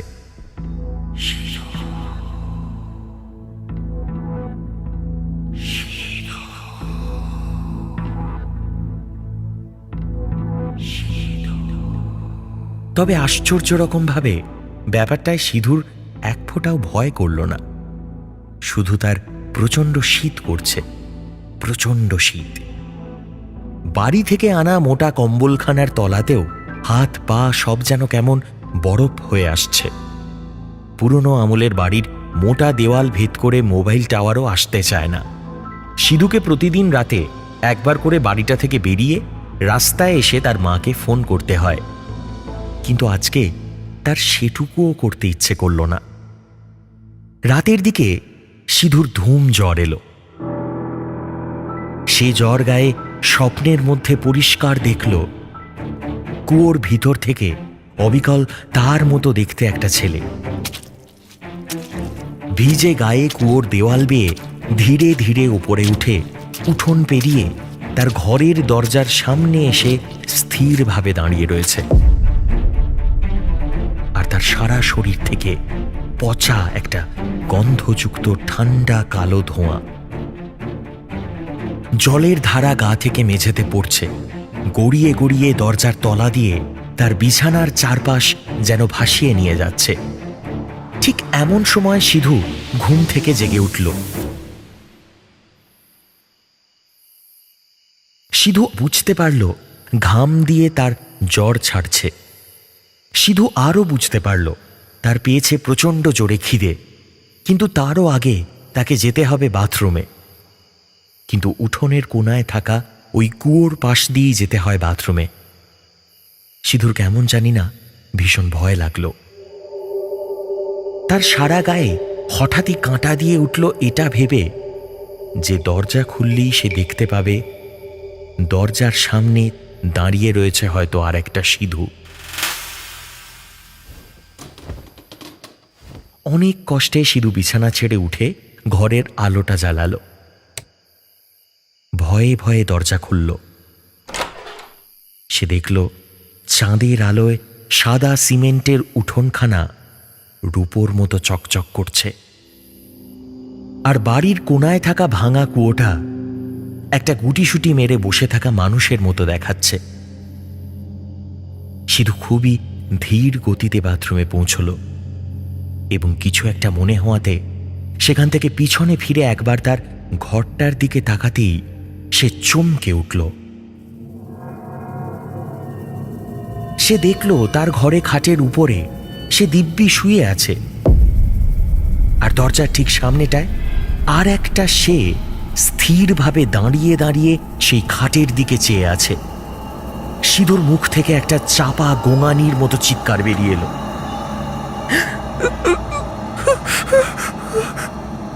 ভয়ে চোখ বন্ধ হয়ে গেল সিধুর, এবং দুহাত দিয়ে সে নিজের মুখটা ঢেকে নিল। তক্ষুনি কয়েক সেকেন্ড পর চোখ দুটো খুব আস্তে আস্তে খুলে আঙুলের ফাঁক দিয়ে সিধু দেখল কোথাও কেউ নেই। বিছানা তার সম্পূর্ণ ফাঁকাই পড়ে আছে। ঠিক এই মুহূর্ত থেকে শুরু হলো দোতলার ঘরে একটা হুটোপাটির আওয়াজ। সিধু নিশ্চিতভাবে জানে এই বাড়িটাতে সে ছাড়া আর কেউ থাকে না। তার বুকটা ঢিপ ঢিপ করতে লাগলো। সিধু দৌড়ে গিয়ে তার ঘরের দরজা বন্ধ করে দিল।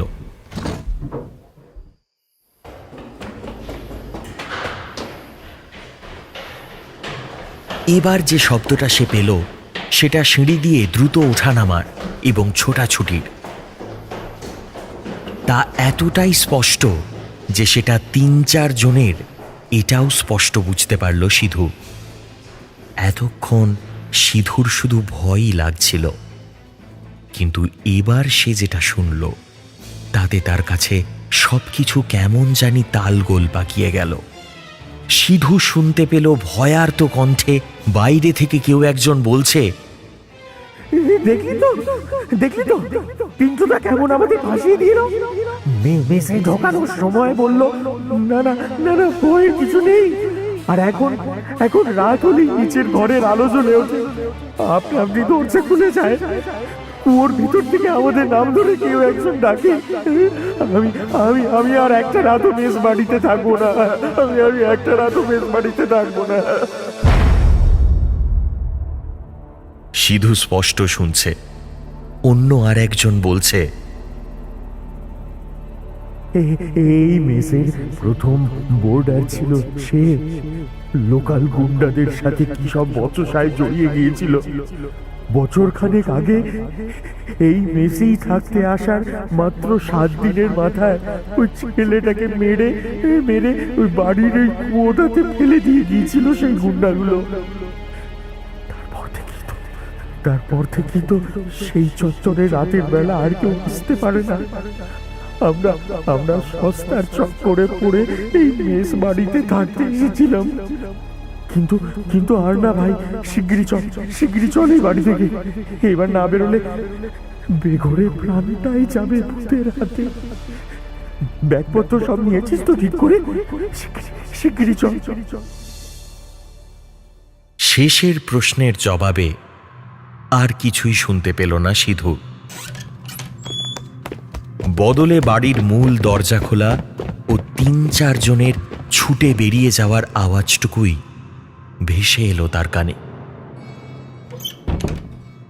সিধু বুঝতে পারছে ছেলেগুলো কার কথা বলছিল।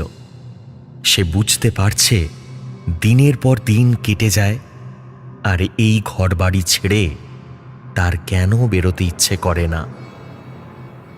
আসলে সে এই মেসে ঢোকার 7 দিনের মাথায় ঘটা ওই খুনের দিনটাতেই আটকে গেছে।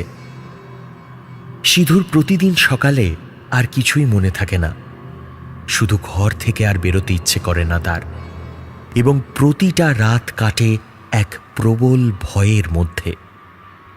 সে নিজেই নিজেকে ভয় পায়, মেস বাড়ির নতুন বোর্ডাররা তাকে ভয় পায়, এলাকার দুষ্কৃতীরা পর্যন্ত তার ভয়ে আর এই চত্বরে আসে না। কিন্তু সিধুর এইসব কথা আর ভাবতে ইচ্ছে করছে না। ভোর হয়ে আসছে, ধীরে ধীরে আবার সবকিছু ভুলে যাবে সে। শুধু মায়ের জন্য মন কেমন করবে তার। তবে তখন এই ঘর আর বিছানা ছেড়ে উঠে বাড়ির বাইরে গিয়ে মাকে ফোন করতে ইচ্ছে করবে না, কারণ সিধু চিরতরের জন্য এই মেস বাড়িতে বন্দী।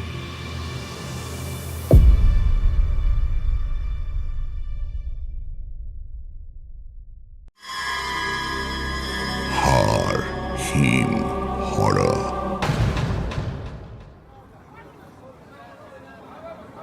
আজ বুধবার, সন্ধে নামছে। জয়পুরের হাটে বিপুল ভিড়। হাটের মাঝে বড় বটগাছতলায় ঠিক ঠিক করছে লোক। বটগাছের ডালগুলোয় হ্যাজাক ঝুলিয়ে দেওয়া হয়েছে। হাটবার আজ।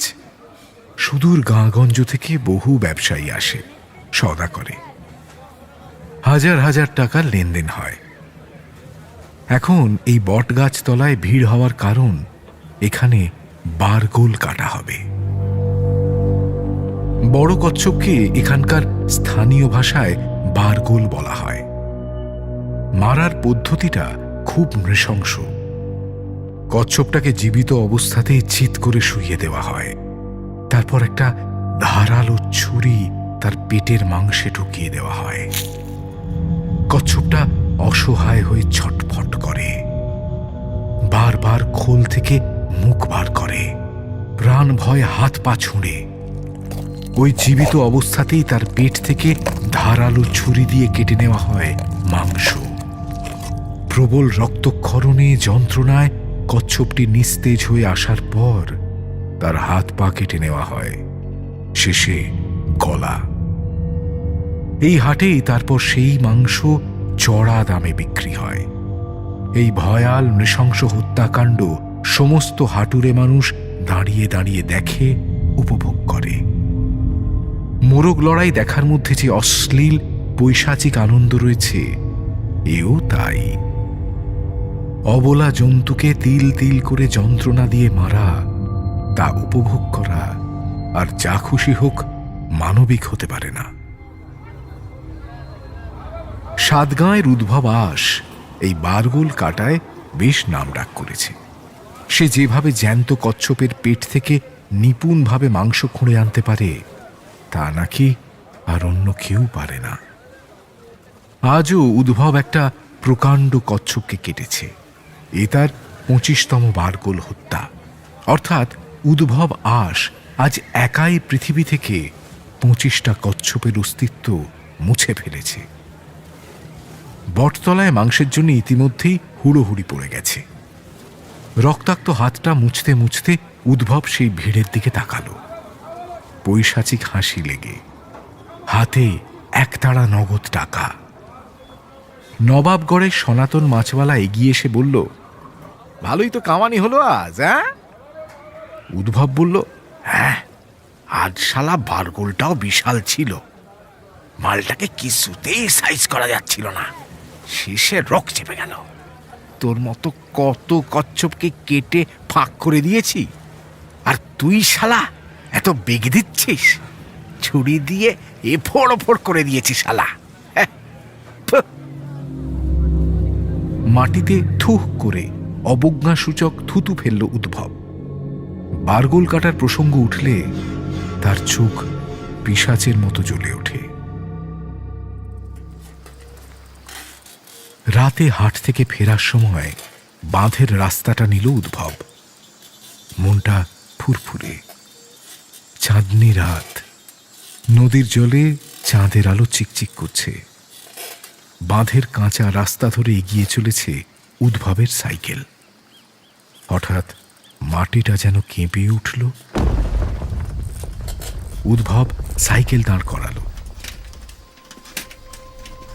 ভূমিকম্প হলো নাকি? হ্যাঁ, সাইকেলের পাম্প পড়ে গেল? কি রে বাবা, কি হলো? উদ্ভবের মাথায় দ্রুত দুটো চিন্তা এলো। না, ভূমিকম্প তো নয়, সাইকেলও ঠিক আছে, নিশ্চয়ই মনের ভুল। সাইকেলে উঠে প্যাডেলে চাপ দিতেই আবার মাটি কেঁপে উঠল।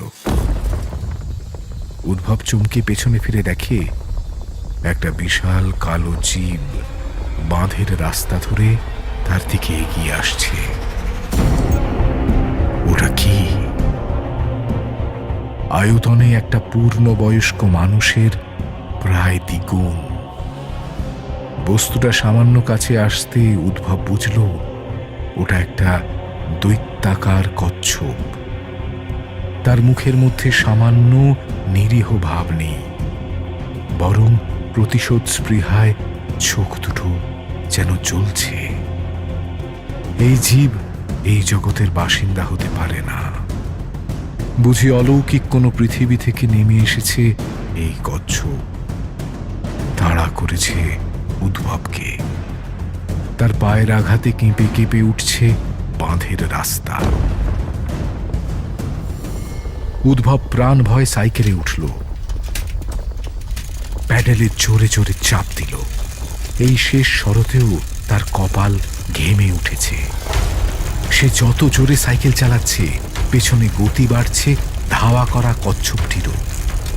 কচ্ছপ জোরে দৌড়তে পারে না, কিন্তু এই দৈত্য যেন হাওয়ায় ভেসে ধেয়ে আসছে উদ্ভবের দিকে।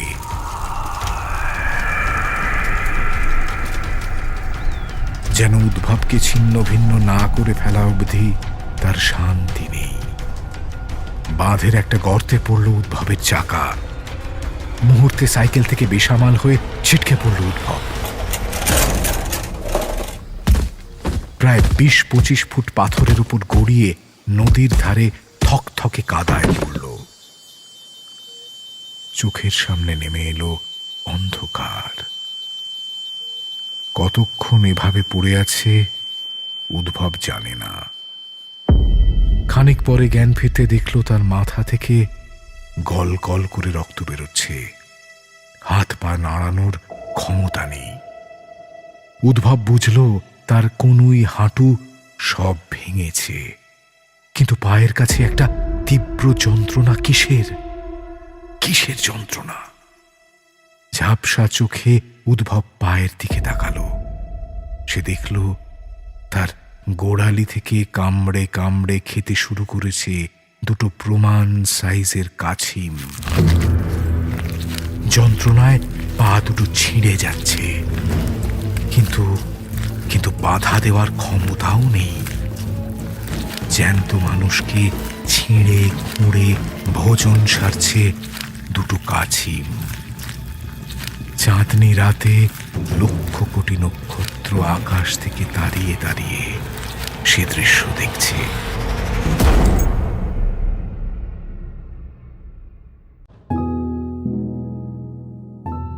আজ সারা দিন ধরে সূর্য মেঘে ঢাকা।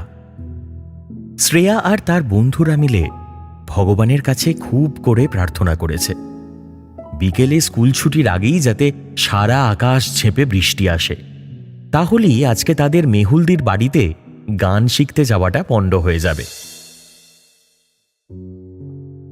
শ্রেয়া আর তার দুই বান্ধবী শুক্লা আর পিঙ্কির সাথে প্রতি মঙ্গলবার করে বিকালে স্কুল ছুটির পর সোনপুকুর ধারে মেহুলদির বাড়িতে গান শিখতে যায়। শ্রেয়াদের স্কুলের পাশের খেলার মাঠ পেরিয়ে মিনিট 15 হাঁটলেই বাঁশ বনে ঘেরা একটা বিরাট পুকুর। পাড়ার পুরনো লোকেরা কোনো এক অজানা কারণে পুকুরটাকে বরাবর সোনপুকুর নামেই ডেকে এসেছে। সেই পুকুরের পাশ দিয়ে পথের একেবারে শেষে একটা কালো রঙের ছোট্ট একতলা বাড়ি। বাড়িটার সামনে কালো গোলাপের বাগান, আর মেইন রাস্তা থেকে বাড়ি পর্যন্ত কালো খোয়া ঢালা রাস্তা। বাড়িতে মেহুলদি, তার মা আর তার 13 বছরের পাগল ছেলে ভোলা থাকে। মায়ের পেনশন আর মেহুলদির বাড়িতে খোলা গানের স্কুল থেকে যেটুকু যা আয় হয় তাতেই তাদের মোটামুটি 3 জনের দিন চলে যায়। মেহুলদির ছেলের যখন বছর 2 বয়স, তখন ছেলে কোলে শ্বশুর বাড়ি থেকে হঠাৎ বাপের বাড়িতে এসে উঠল সে। তার বর তাকে নাকি ডাইনি সন্দেহ করে বাড়ি থেকে তাড়িয়ে দিয়েছে। তাদের সন্তানের এরকম অবস্থা আর তার স্বামীর ব্যবসায় ক্রমাগত ক্ষতির জন্যই নাকি মেহুলদি দায়ী। মেহুল জন্মাবার সময় তার সাথেই তার মা আর একটা মৃত যমজ কন্যা সন্তানের জন্ম দিয়েছিল। আর 1 বছরের মাথায় একটা গাড়ি দুর্ঘটনায় মেহুলের বাবার মৃত্যু হয়। কলেজে পড়াকালীন একটা ছেলে তার জন্য আত্মহত্যা পর্যন্ত করে, এবং এই নিয়ে সেই সময় মা মেয়েকে থানা পুলিশও করতে হয়েছিল বেশ কয়েকবার। এত কিছুর পরেও মেহুল লড়াই করে চলেছে প্রতিটা দিন, নিজের জন্য, তার ছেলের জন্য এবং তার অসুস্থ মায়ের জন্য। তবু শ্বশুরবাড়ি থেকে পাকাপাকিভাবে বাপের বাড়ি ফিরে আসার পরে পাড়ার লোকেরা বাঁকা হাসি হেসে আড়ালে আবডালে মেহুলকে এখনো মাঝে মাঝে ডাইনি বলেই ডাকে। কিন্তু এত কিছুর পর মেহুল যখন টিভি চ্যানেলের একটা জনপ্রিয় গানের রিয়ালিটি শোয়ে প্রথম 10 জনের মধ্যে 7ম হল, তখন অবশ্য এই পাড়ার লোকেরাই নিজেদের ছেলে মেয়েকে গান শেখাবার জন্য মেহুলের কাছে পাঠাতে শুরু করল। লোকের মুখে মুখে ছড়িয়ে পড়তে লাগল মেহুলদির গানের স্কুলের কথা। নিন্দুকেরা অবশ্য বলল এসবই নাকি ডাইনির করা ওই কালা জাদুর ফল। সব ছেলে মেয়েরাই আসত, গান শিখত, কিভাবে রিয়ালিটি শোয়ে চান্স পাওয়া যায় সেই নিয়ে একটু আধটু গল্পগুজব করত, তারপর আবার যে যার বাড়ি চলে যেত। ভয় পাওয়ার মতো কোনোদিনই কিন্তু তেমন কিছু ঘটেনি। শুধু কখনোই কেউ ভুল করে মেহুলদিকে হাসতে দেখেনি। এত ভালো গান করা সত্ত্বেও গানের ওই রিয়ালিটি শো থেকে তার বাদ পড়ার প্রধান কারণও ছিল এই একটাই, টিভিতে নাকি আজকাল শুধু ভালো গান গাইলেই হয় না, সাথে দর্শকের মনোরঞ্জনের জন্য হাসি মুখে প্রতিযোগীদের পারফর্ম করতে হয়। যাই হোক, শ্রেয়া, শুক্লা আর পিঙ্কির তবু যেন কেমন একটা ভয় ভয় করে। শ্রেয়ার মতে আসলে তাদের 3 জনেরই ভারী রাশি হওয়ার জন্যই নাকি মেহুলদির বাড়ির কাছে আসলেই কিছু একটা অদৃশ্য, অশুভ, অতিপ্রাকৃত শক্তিকে তারা অনুভব করতে পারে। সবাই যদি তাদের নিয়ে হাসাহাসি করে, তাই এইসব কথা তারা কাউকে ভয়ে বলতে পারে না। সকাল থেকে যেমন আকাশ মেঘে ঢাকা ছিল, ঠিক সেরকমটাই রইল। স্কুল ছুটি হয়ে গেল, কিন্তু বৃষ্টির তখনও দেখা নেই। শ্রেয়ারা ভারী মুখে 3 জন যখন সোনপুকুর ধারে এসে পৌঁছল, তখন ঘড়িতে পাক্কা 4:44 বাজে।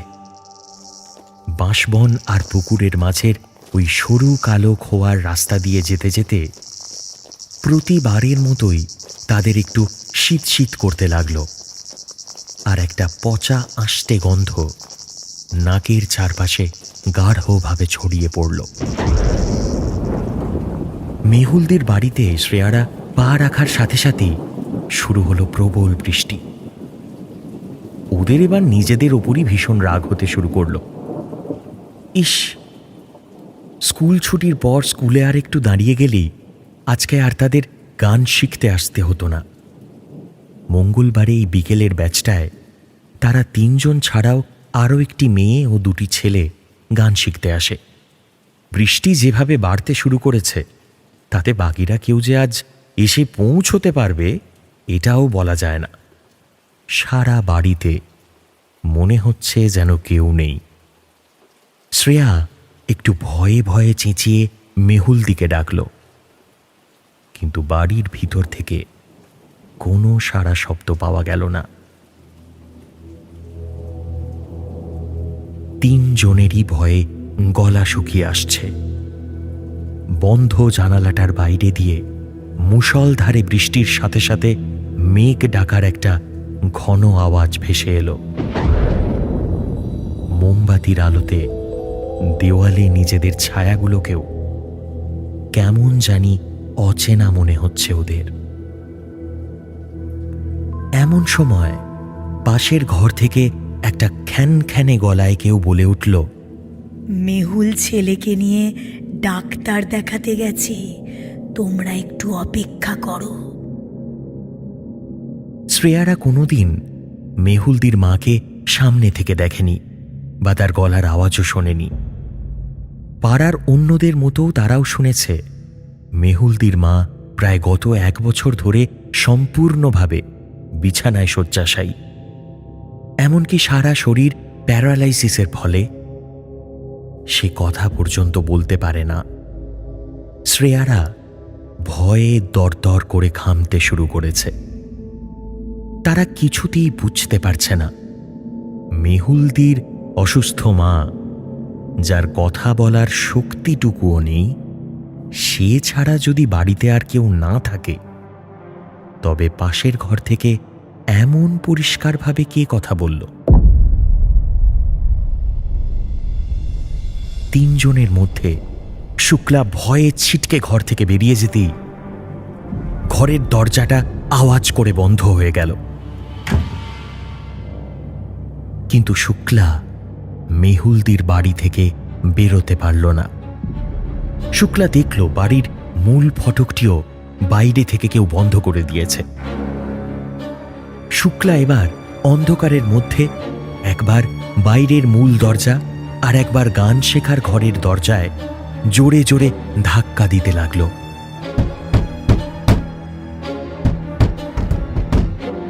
ঘরের ভিতরে তখন এক অদ্ভুত পরিস্থিতি। শ্রেয়া পাথরের মতো স্থির হয়ে গেল। সে স্পষ্ট শুনল সেই খ্যানখ্যানে গলায় একটা চাপা হাসির শব্দ।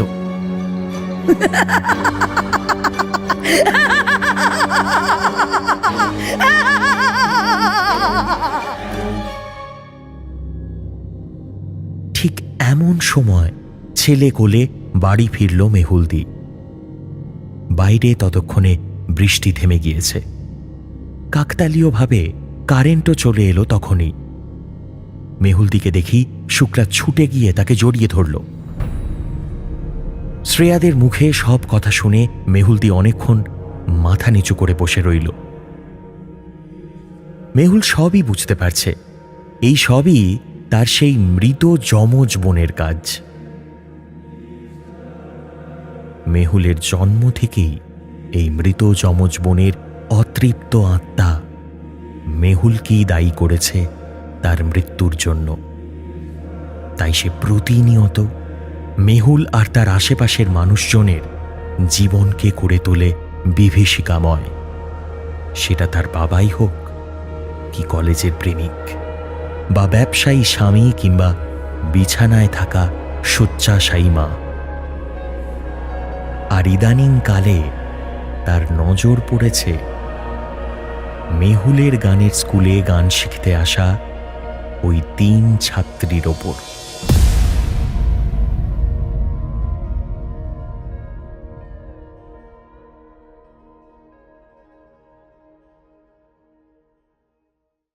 হাড় হিম হরর আপনারা শুনতে পারেন এক্সক্লুসিভলি মির্চি বাংলার ইউটিউব চ্যানেল এবং গানা অ্যাপে।